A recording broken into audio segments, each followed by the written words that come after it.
Hello friends, उम्मीद करता हूं आप लोग बहुत ही अच्छे होंगे। आज फिर से हम आपके लिए एक बहुत बड़ी और बहुत ही अच्छी जॉब रिक्रूटमेंट लेके आ रहे हैं। गवर्नमेंट जॉब है, सरकारी नौकरी है और परमानेंट जॉब है। और ये निकल के आ रही है सिपकॉट लिमिटेड की तरफ से। बेसिकली एक स्टेट पीएसयू है, वहां पे से सिविल इंजीनियर के लिए जॉब रिक्रूटमेंट निकल के आ रही है।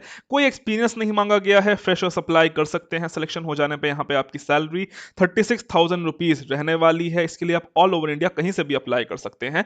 तो डिटेल नोटिफिकेशन के बारे में बात कर लेते हैं। अप्लाई कैसे करना है, सिलेक्शन प्रोसीजर क्या है, फॉर्म को भरना कैसे है। वीडियो को लास्ट तक जरूर देखिएगा क्योंकि इसका सिलेक्शन प्रोसीजर थोड़ा सा अलग है, थोड़ा सा डिफरेंट है। तो अगर आप नहीं देखेंगे तो शायद आपको समझ में नहीं आएगा, इसलिए इस वीडियो को लास्ट तक जरूर देखिएगा। तो दोस्तों, मेरा नाम है A D Singh and I welcome you all on my channel civil engineering destination and ISO certified channel. For regular job updates आप हमें सब्सक्राइब कर सकते हैं और आप हमें सारे ही सोशल मीडिया प्लेटफॉर्म्स पे भी फॉलो कर सकते हैं। सबका लिंक डिस्क्रिप्शन में दिया गया है। दोस्तों, अगर आप ईएससी यानी कि इंजीनियरिंग सर्विसेज की तैयारी कर रहे हैं तो अनअकैडमी की तरफ से आपके लिए फ्री टेस्ट सीरीज लाई गई है, जो कि आपका 20 और 27 फरवरी को चलेगा। यहाँ पे हर एक ब्रांच वाले अप्लाई कर सकते हैं, जहाँ पे बेसिकली आपको टेक्निकल और नॉन टेक्निकल दोनों ही यहाँ पे आपको टेस्ट सीरीज में देखने को मिल जाएगा, जो कि इंडिया के टॉप एडुकेटर्स ने डिजाइन किया है। जहाँ पे आपको 150 क्वेश्चन करने होंगे 180 मिनट्स में। ये टेक की बात हो गई। और नॉन टेक में आपको 100 क्वेश्चन करने होंगे 120 मिनट में। इसके लिए आपको हमारा कोड CET 140 यूज करना है। और उसी के साथ साथ वैसे ही सेम SSC JEE वालों के लिए भी है, वो भी अगर टेस्ट सीरीज देना चाहते हैं तो वो भी ले सकते हैं। कोई भी रुपया पैसा नहीं लग रहा है, हर चीज फ्री में है। और ये इनका 28 फरवरी 2021 को शेड्यूल्ड हुआ है, जहाँ पे आपको 100 क्वेश्चन करने होंगे 120 मिनट में। इसकी भी हर एक चीज़ें सेम ही है। इसके लिए आपको अनअकैडमी का डाउनलोड करना है, हमारा कोड CET 140 यूज़ करना है। और ये कुछ इनके टीचर्स हैं, जैसे कि आप देख सकते हो, ये बेस्ट टीचर्स हैं। इन्होंने ही वो टेस्ट सीरीज डिज़ाइन करी है। काफ़ी क्वालिफाइड और एक्सपीरियंस टीचर है, मोर देन 15 ईयर्स 20 ईयर्स और 12 ईयर्स से ज़्यादा इन लोगों को एक्सपीरियंस है, हाईली क्वालिफाइड। और दोस्तों, मैंने कुछ समय पहले एक वीडियो बनाया था जिसमें मैंने आपको सेल की अप्रेंटिसशिप के बारे में बताया था। तो बहुत सारे बच्चों का उसमें शॉर्टलिस्ट हो गया है। तो सबसे पहले तो सबको बहुत बहुत बधाई हो। एक कमेंट बहुत ज़्यादा आ रहा है कि बच्चों को पता नहीं चल रहा है कि उसकी जो रजिस्ट्रेशन स्लिप है वो किस चिड़िया का नाम है, या फिर वो MHRD नेट्स की जो ऑफिशियल ID है उनको वो स्लिप मिलनी कहाँ है, या फिर करना कैसे है जो वो शॉर्टलिस्ट के लिए मांगा गया है। तो उसके लिए कुछ नहीं करना है, बहुत आसान है। मैं आपको बता देता हूँ, मैं आपको थोड़ा सा बता देता हूँ। अब ये नेट्स की ऑफिशियल आईडी है, जैसे कि आप देख सकते हो। यहाँ पे आपको प्रॉपर लॉगिन कर लेना है। अपने फोन से कर सकते हो, फिर चाहे जैसे भी कर सकते हो, लैपटॉप से कर सकते हो। लॉगिन करने के बाद जो आप शुरू में आपको जो पेज दिख रहा होगा, जिस पेज में आपका user name, ID, date of joining और आपका किस ईयर में पास आउट हुए हो, वो डिटेल्स जहाँ पे लिखी हैं वही आपकी रजिस्ट्रेशन स्लिप है। आपको उसी का स्क्रीनशॉट ले लेना है और उसी का प्रिंट आउट करवा के लेके जाना है। बेसिकली वो वही चीज़ मांगते हैं, वही चीज़ देखते हैं कि आपका जो नंबर है वो आप ही के नाम पे वैलिड है, आप ही का है वो प्रोफाइल, या वो नहीं है। बस आपको इतना सा ही करना है। तो आपको आई थिंक वो बात भी समझ में आ गई होगी। तो अब अगर हम थोड़ी बात कर लेते हैं आज की रिक्रूटमेंट के बारे में, तो बेसिकली ये निकल के आ रही है state industries promotion corporation of Tamil Nadu limited की तरफ से, यानी कि सिपकॉट की तरफ से। बेसिकली एक गवर्नमेंट ऑफ तमिलनाडु अंडरटेकिंग है, यानी कि एक स्टेट पीएसयू है। ऑल दो ये एक स्टेट पीएसयू है, लेकिन इसमें आप ऑल ओवर इंडिया कहीं से भी अप्लाई कर सकते हैं। ऐसा कुछ दिक्कत नहीं रहने वाली है। परमानेंट जॉब है, डायरेक्ट रिक्रूटमेंट निकल के आ रही है। अगर हम फॉर्म की बात कर लेते हैं तो बेसिकली एक ऑनलाइन फॉर्म है और ये भरना स्टार्ट हो गया है 19/2/2021 से। और इसकी लास्ट डेट 20/3/2021 यानी कि 20 मार्च 2021 रखी गई है। तो उससे पहले यहाँ पे आपको भर देना है। इसी के साथ साथ अब ये जो यहाँ पे आप थर्ड पॉइंट यहाँ पे देख सकते हो कि यहाँ पे आपका जो एम्प्लॉयमेंट एक्सचेंज में अगर रजिस्ट्रेशन है तो वो लोग वाले भी अप्लाई कर सकते हैं। अब इसका साफ मतलब क्या होता है, अगर यहाँ पे ये लिखा होता कि यहाँ पे ओनली एम्प्लॉयमेंट एक्सचेंज वाले अप्लाई कर सकते हैं, तो इसका साफ इंडिकेशन होता कि ये सिर्फ और सिर्फ तमिलनाडु वालों के लिए है। बट यहाँ पे ऐसा कुछ नहीं लिखा हुआ है, तो हम ये बात कह सकते हैं कि यहाँ पे ऑल ओवर इंडिया वाले अप्लाई कर सकते हैं। एज सच कुछ दिक्कत नहीं होने वाली है। आप कहीं से भी बिलोंग करते हो भारत में, आप यहाँ पे जरूर अप्लाई कर सकते हो। तो आई थिंक ये बात आपको समझ में आ गई होगी। पोस्ट यहाँ पे बहुत अच्छी आ रही है। पोस्ट है यहाँ पे AE civil assistant engineer civil की। टोटल नंबर ऑफ पोस्टों की बात कर लेते हैं तो 5 पोस्ट पोस्टें निकाली गई हैं, कैटेगरी के हिसाब से आप यहाँ पे देख सकते हो। अगर थोड़ी बहुत सैलरी की बात कर लेते हैं तो सैलरी यहाँ पे आपकी 36,700 रुपए से लेके 1,16,000 के बीच में होने वाली है। तो कुछ नहीं तो यहाँ पे आपको 50,000 प्लस की सैलरी मिल जाएगी सारे पर्क्स एंड बेनिफिट्स मिला के, क्योंकि ये गवर्नमेंट जॉब है, सरकारी नौकरी है, तो पर्क्स एंड बेनिफिट्स भी यहाँ पे अच्छे ही मिलने वाले हैं। एज लिमिट की बात कर लेते हैं तो मिनिमम एज लिमिट 21 है और मैक्सिमम एज लिमिट 30 रखी गई है एज ऑन 1/2/2021। ये आप अपने सामने देख सकते हो। अगर आपके पास रिजर्वेशन है तो आपको एज पर नॉर्म्स एज में रिलैक्सेशन भी मिल जाएगा, आप इसको देख सकते हो। क्वालिफिकेशंस की बात कर लेते हैं तो अगर आपने सिविल इंजीनियरिंग में बीई या फिर बीटेक कर रखा है फर्स्ट क्लास में तो आप यहाँ पे अप्लाई कर सकते हैं, सच कुछ दिक्कत नहीं होने वाली है। अप्लाई कैसे करना है वो भी हम अभी आपको करके दिखा देंगे। अब सिलेक्शन प्रोसीजर की बात कर लेते तो इसका सिलेक्शन प्रोसीजर थोड़ा सा कॉम्प्लिकेटेड है, थोड़ा सा टफ है, इसलिए इसको हम प्रॉपर समझ लेते हैं।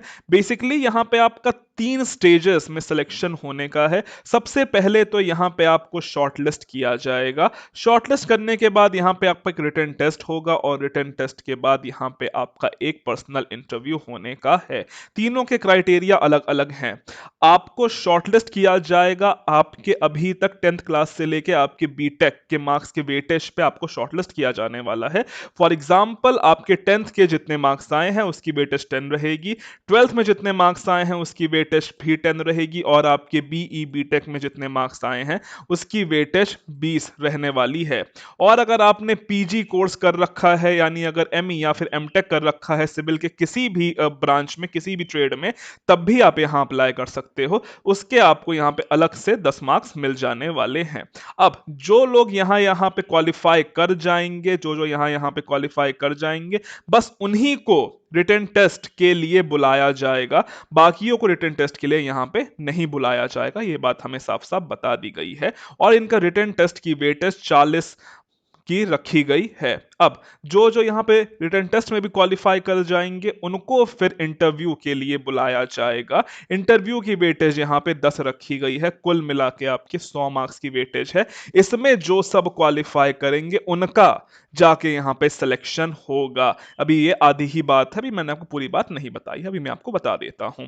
अब यहाँ पे जो आप वेटेज का जो मतलब नहीं समझ पा रहे थे, तो बेसिकली आपको जो वेटेज का इन्होंने फॉर्मूला दे रखा है, फॉर एग्जाम्पल अगर आपके 10th क्लास में कुल मिला के सब्जेक्ट 5 थे तो आपके मार्क्स यहाँ पे 500 मार्क्स होंगे टोटल। उसमें से फॉर एग्जांपल आपके 400 मार्क्स आए हैं और उनको आप डब्ल्यू यानी कि जो फॉर्मूले में जो डब्ल्यू का जो मतलब ये वेटेज दिया गया, जब उससे यहाँ पे फॉर्मूले में इस फॉर्मूले जब अपने मार्क्स यहाँ पे लगा दोगे तो यहाँ पे जो बेसिकली आपकी जो वेटेज निकल के आएगी उसके अकॉर्डिंग ही यहाँ पे आपको सेलेक्ट किया जाएगा। ऐसे ही आप अपनी 10th की वेटेज निकाल सकते हो, इसी फॉर्मूले के अकॉर्डिंग 12th की वेटेज भी निकाल सकते हो और आप अपने बीटेक की वेटेज भी निकाल सकते हो। और वो निकालने के बाद और वो अपनी सारी वेटेज निकालने के बाद आप जब निकाल लेते हो तभी आपको यहाँ पे यहाँ पे आपको रिटन एग्जाम के लिए बुलाया जाएगा।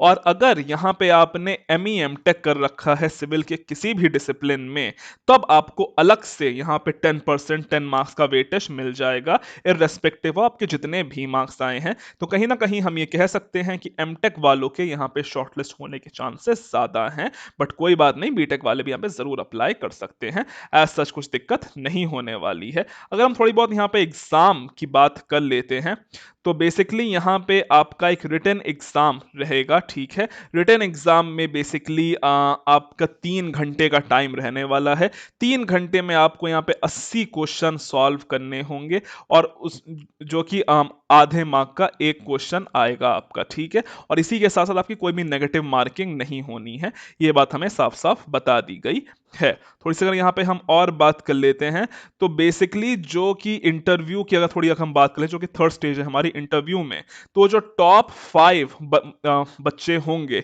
उन्हीं को ही, जो कि टॉप 5 जिनके मार्क्स आए होंगे उनको ही यहाँ पे इंटरव्यू के लिए बुलाया जाएगा और उनको फिर शॉर्टलिस्ट किया जाएगा। उनके लिए बेसिकली एक इंटरव्यू लिया जाएगा जिसके लिए प्रॉपर पैनल बैठेगा, ठीक है, जो कि जिसमें खुद उनके एमडी यानी कि मैनेजिंग डायरेक्टर बैठेंगे इंटरव्यू लेने के लिए, फिर कहीं जाके उनको शॉर्टलिस्ट किया जाएगा।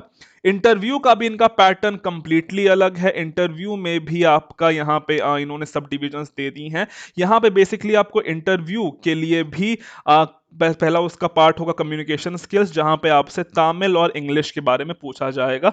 तो आपको ये दो लैंग्वेज आनी चाहिए। अगर सिलेक्शन हो जाता है तब थोड़ी बहुत तमिल सीख लीजिएगा, सच कुछ दिक्कत नहीं होने वाली है। बाकी जिनको आती है उनके लिए वेल एंड गुड।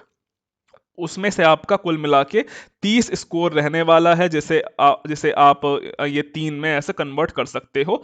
फिर अगला यहाँ पे आपका 30 मार्क का यहाँ पे सब्जेक्ट से नॉलेज पूछी जाएगी।